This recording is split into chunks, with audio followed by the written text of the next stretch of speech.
Weh, apa? Duk termenung menangis-nangis. Ha? Cerita monyet.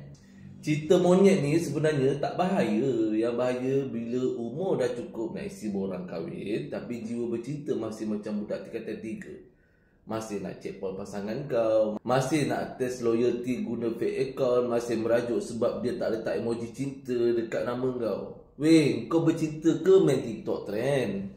Konon cinta sejati, tapi tiap minggu tukar pasangan, tukar status, tukar caption, setiap kali putus ayat sama je. Aku dah belajar erti cinta sebenar. Padahal baru 2 minggu lepas kau cakap benda yang sama dekat orang lain. Kau bukan belajar cinta, kau belajar ulang kesilapan dengan gaya yang baru. Dan yang paling tak boleh tahan, bila kena tinggal, terus kau buat status panjang macam motivator. Aku tak salah sayang, orang yang salah. Padahal setiap kali pun orang yang sama jenisnya kau pilih. Lepas tu nak salahkan takdir. Kononnya Tuhan uji. Uji apa? Uji tak buta hati kau.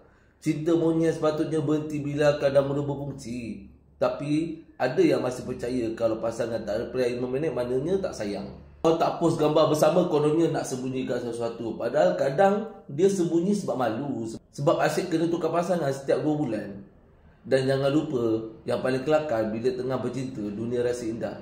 Lepas putus terus update single ipis. Padahal seminggu lagi peace kau pun boleh hilang bila ada orang baru like story. Cerita monyet itu comel masa umur belasan, tapi bila dah besar dan masih main gaya cinta budak sekolah, itu bukan comel, itu kelakar. Kalau nak bercinta pakai akal. Kalau nak main drama, jangan hairan bila ending kau pun orang letak tepuk tangan. Itulah, fikir sendiri.